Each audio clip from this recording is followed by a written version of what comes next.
இந்த இந்த பில்டிங், இந்த இடம், இதெல்லாம் மறக்க முடியாது. நான் பேசுறது கிளியரா கேக்குதா கடைசியில இருக்கவங்க வரைக்கும்? Okay, super. இங்க நான் 9th ஸ்டாண்டர்ட் 9th இருந்து 12th ஸ்டாண்டர்ட் வரைக்கும் நான் கேம்பெயின்ல தான் படிச்சேன். நான் 9, 10, 11, 12. அதுக்கு முன்னாடி நான் ஒரு 8 ஸ்கூல்ல படிச்சிருக்கேன் என்னோட 8th ஸ்டாண்டர்ட் வரைக்கும். அப்பா வந்து ஒரு பிரிசன் டிபார்ட்மெண்ட்ல வேலை செய்யறவங்கன்றதுனால டிரான்ஸ்ஃபர் ஆயிட்டே இருக்கும். என்னுடைய அப்பா இந்த ஸ்கூல்ல என்ன சேர்த்ததுக்கு ஒரு பெரிய காரணம் இருக்கு. அவங்க கல்யாணம் எல்லாம் ஆகுறதுக்கு முன்னாடி இங்க திருச்சியில பிரிசன்ல ஜெயில ஒர்க் பண்ணும்போது இந்த சைடு ஒரு நாள் சைக்கிள்ல போயிருக்காங்க. போகும்பொழுது இந்த ஸ்கூலை பார்த்துட்டே போயிருக்காங்க. எவ்வளவு பெரிய ஸ்கூலா இருக்கு. அவங்களுக்கு அந்த மாதிரி படிக்கிறதுக்கான வசதி இல்லை. அப்ப அவங்க நினைச்சது, நமக்கு ஒரு பையன் பிறந்தா இந்த மாதிரி ஸ்கூல்ல எல்லாம் படிக்க வைக்க முடியுமா அப்படின்னு அவங்க நினைச்சதுதான் நான் இந்த ஸ்கூல்ல சேர்ந்ததுக்கான காரணம். எனக்கு நல்லா ஞாபகம் இருக்கு. நான் 8th ஸ்டாண்டர்ட் முடிச்சு இங்க 9th அட்மிஷனுக்காக வரும்பொழுது இங்க ஒரு என்ட்ரன்ஸ் எக்ஸாம் உண்டு. இங்க சீட் கிடைக்கிறது ரொம்ப ரொம்ப கஷ்டம், அது எல்லாருக்கும் தெரிஞ்சது தான். அப்போ அந்த என்ட்ரன்ஸ் எக்ஸாமுக்காக என்ன ப்ரிப்பேர் பண்ண சொல்லியிருந்தாங்க. நான் படித்தேன், நான் எக்ஸாமும் எழுதினேன் நான். பட் நமக்கு கொஞ்சம் மேக்ஸ் கொஞ்சம் சரியா வராது. என்ன மாதிரியே நிறைய பேர் இருக்கீங்க போலயே. ஸோ அதனால அது நான் ஒரு மாதிரி எழுதிட்டு வந்துட்டேன். நான் ஒரு நாள் அப்பா யூனிஃபார்மோட வந்தாங்க, கோவமா வந்தாங்க. என்னுடைய ரிப்போர்ட்ஸ் எல்லாம் தூக்கி போட்டு, உன் என்ட்ரன்ஸ் எக்ஸாமுக்கு ஒழுங்கா தானே படிக்க சொன்னேன், நீ ஏன் படிக்கலன்னாங்க. நான் அப்படியே அமைதியா நின்னேன். என் அப்பா கோவம் வந்தா ரொம்ப டெரரா இருப்பாங்க. நான் லைஃப்ல நான் யார்கிட்டயுமே போய் ரெக்வெஸ்ட் பண்ணதில்லை. உனக்காக போய் நான் பிரின்சிபல்கிட்ட ரெக்வெஸ்ட் பண்ணேன். இன்னைக்கு நான் 1 மணி நேரம் நின்று கெஞ்சி கேட்டு உனக்காக இந்த சீட்டை வாங்கிட்டு வந்திருக்கேன்னு சொன்னாங்க. அந்த பிரின்சிபல் வந்து பிரதர் செல்வநாதன் நினைக்கிறேன். அப்ப எனக்கு சொன்னாங்க, எனக்கு ரொம்ப கஷ்டமா இருந்தது. நான் எதுக்காகவும் யார்கிட்டையும் எந்த ரெக்கமெண்டேஷனுக்கும் போனதில்லை, கேட்டதில்லை. தயவு செஞ்சு ஒழுங்கா படி அப்படின்னு சொன்னாங்க. நான் அதுக்கப்புறம் 10th டீசெண்டா ஸ்கோர் பண்ணி 80% பிளஸ் மார்க்ஸ் வாங்கிடுவேன். ரொம்ப வஸ்ட்டும் இல்லை, ரொம்ப சூப்பரா படிக்கிறாலும் கிடையாது. பட் அன்னைக்கு அப்பா வந்து இங்க சீட்டுக்காக நிக்க வச்சிட்டேனேன்னு ஒரு கஷ்டம் இருந்தது. அது இன்னைக்கு கம்ப்ளீட் ஆயிடுச்சுன்னு நினைக்கிறேன். அப்பா, உங்க பையன் இன்னைக்கு சீஃப் கெஸ்ட் அதே கேம்பெயின் ஸ்கூல்ல.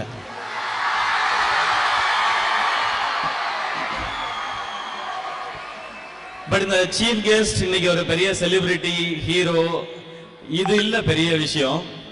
இந்த மாதிரியான ஒரு ஒரு ஒரு பெரிய ஸ்கூல்ல நல்ல டீச்சர்ஸ் கீழே படிச்சது ஒரு மிக முக்கியமான காரணம். டீச்சர்ஸ் கிட்ட படிக்கிறதுன்றது பரீட்சையில மார்க் வாங்க மட்டும் இல்ல, லைஃப்ல மார்க் வாங்கவும்ன்றத கொஞ்சம் லேட்டா நான் புரிஞ்சுக்கிட்டேன். அப்படி எனக்கு லைஃபுக்கு ரொம்ப ரொம்ப முக்கியமான காரணமா இருந்த அத்தனை டீச்சர்ஸ்க்கும், ரைட் ஃப்ரம் என்னோட 9th ஸ்டாண்டர்ட்ல நான் சேரும்போது மேல அந்த கார்னர்ல தான் கிளாஸ் ரூம். யலண்டா மிஸ் தான் என்னுடைய கிளாஸ் டீச்சர். ஸோ அங்கே யலண்டா மிஸ்ஸாக இருக்கட்டும், பீட்டர் எல்மேடா சாராக இருக்கட்டும், ஜோஸ்வின் மிஸ்ஸாக இருக்கட்டும், அதுக்கப்புறம் எனக்கு தமிழ் எடுத்த விக்டோரியா மிஸ்ஸாக இருக்கட்டும், இவங்க எல்லாரும் ஒரு காரணம். அதுக்கப்புறம் 11th 12th வரும்போது நடராஜன் சார் தான் கிளாஸ் டீச்சர். அதுக்கப்புறம் வேர்னம் சார் இங்கிலீஷ் எடுத்தாங்க, எலியட் சார் மேக்ஸ், அப்புறம் பிசிக்ஸ் ஜேவியர் சார். ஸோ இந்த மாதிரி எல்லா டீச்சர்ஸும் ஒரு காரணம்னு நினைக்கிறேன். அவங்க எல்லாருக்கும் நன்றி. அண்ட் இங்க வள்ளுவன் சார்லாம் இருக்காரு, எந்திரிச்சு போறாரு. நான் பேசுறது பிடிக்கலையா சார்? நீங்க கிளாஸ் எடுக்கும்போது நான் எந்திரிச்சு போயிருக்கேனா? உட்காருங்க சார் பேசாம. Valluvan sir, thank you sir. Valluvan sir, Rex sir, இவங்க எல்லாரும் எனக்கு தெரியும். அண்ட் முக்கியமா ஃபர்ஸ்ட் வந்து ஆரோக்கியம் sir, Dhanasekar sir, Sethuraman sir, அவங்க பெஸ்ட் விஷஸ் உங்களுக்கு. சேதுராமன் சார் வந்து 9th 10th அந்த கம்ப்யூட்டர் கிளாஸ் எடுக்கும்போது தான், ஏன்னா நான் வந்து பயாலஜி மேக்ஸ், அதான் வழக்கம் போல் நான் சொன்னேன்ல, மேக்ஸ்ல கொஞ்சம் கம்மி மார்க்னால கம்ப்யூட்டர் சயின்ஸ் கொடுக்கல. ஸோ அப்போ சேதுராமன் சார் 9th 10th தெரியும். அவர் எப்பவுமே ரொம்ப ஜாலியான ஒருத்தர், இப்போ வரைக்கும் அப்படிதான் இருக்காரு. அவருக்கு பயங்கர ஞாபக சக்தி. 60 வயசு ஆயிடுச்சுன்னு சொல்றாரு, நம்ப முடியல. ஆனா அவருக்கு ஞாபக சக்தி பயங்கரமா இருக்கு.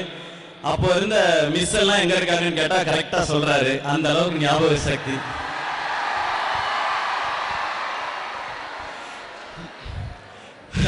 அவர் எல்லாத்தையும் ஸ்டூடெண்ட்ஸ் பழகுற விதம், நான் ரொம்ப ஸ்ட்ரிக்டான டீச்சர்ஸ் கீழேயும் படிச்சிருக்கேன், சேதுராமன் சார் மாதிரி ஜாலியான டீச்சர்ஸ் கீழேயும் படிச்சிருக்கேன். இது ரெண்டும் பேலன்ஸ்டா இருந்தால் தான் கரெக்டாக இருக்கும்னு நினைக்கிறேன். அவர் சேதுராமன் சார் நான் லாஸ்ட் டைம் ஃபங்க்ஷனுக்கு வந்திருக்கும் போது சொன்னேன், எனக்கு அவர் பேசுறதே டே பாய்ஸ் அப்படின்னு. ஸோ அவருக்கு தெரிஞ்சிருச்சுன்னு நினைக்கிறேன், இந்த வாய்ஸை வச்சுட்டு இவனுங்களை திட்டுனா இவனுங்க கேட்க மாட்டானுங்க, அதனால அன்பா பேசிடுவோம் அப்படின்னு சொல்லி சேதுராமன் சார் தான் எவ்ரி டைம் என் கூட டச்ல இருக்காது. தேங்க்யூ சார், அவங்களுடைய அன்புக்கும் அந்த ஆசீர்வாதத்துக்கு நன்றி. அண்ட் இதே மாதிரி ஸ்ட்ரிக்டான டீச்சர்னா எனக்கு ஜேம்ஸ் சார் தான் ஞாபகம் வரும். அடிச்சா அப்படி செல்லு திரும்பிடும். ஒரு போலீஸ் ஆஃபீஸர், மிலிட்டரி ஆஃபீஸர் மாதிரி இருப்பார். எங்களுக்கு பயாலஜி எடுத்தாரு. அவர் பயங்கர ஸ்ட்ரிக்ட். அவர் கிளாஸ்க்குள்ள வந்தாருன்னா அப்படி ஒரு பின் ட்ராப் சைலன்ஸ் இருக்கும். நாங்கள் 10th ஸ்டாண்டர்ட் படிக்கும்போது இங்கே கிளாஸ் ரூம் நினைக்கிறேன், அப்போ 35 மார்க்ஸ் எடுத்தா பாஸ். இப்பயும் அப்படிதானே? அப்படி இல்லையா? அப்படிதானே? ஓகே, தெரியல, பாதி பேருக்கு அதுவே தெரியலையா? ஓகே, பரவாயில்ல. அப்போ 35 வந்து வரல. என் ஃப்ரெண்ட் ஒருத்தனை என்ன பண்ணேன்னா, அவனுக்கு வந்து 33 வந்துருச்சு. நான் சொன்னேன், டேய் நேரா ஜேம்ஸ் சார்ட்ட போ, ஒரு 2 மார்க்ஸ் அவர் கவுண்ட் பண்ணல, கவுண்ட் பண்ணாம விட்டாரு அப்படின்னு நீ போய் சொல்லு, அவர் நல்ல மனுஷன்டா, 35 போட்டு கொடுத்துருவாருன்னு சொன்னேன். இது ஏதோ நம்மளால முடிஞ்ச ஐடியான்னு நினைச்சோம். அவன் கிளாஸ் முடியிற வரைக்கும் அவன் போடாமாடா அடிச்சிருவாரா, டே போடா போடான்னு ஏற்றி விட்டேன். அவன் லஞ்ச் பிரேக்ல போய் இந்த காரிடர்ல நடந்து வரும்போது, அவர் சாப்பிட்டுட்டு பல்ல குத்திட்டு நடந்து வந்துட்டே இருந்தாரு. நேரா போய், சார் டோட்டல் மிஸ்டேக் அப்படின்னா.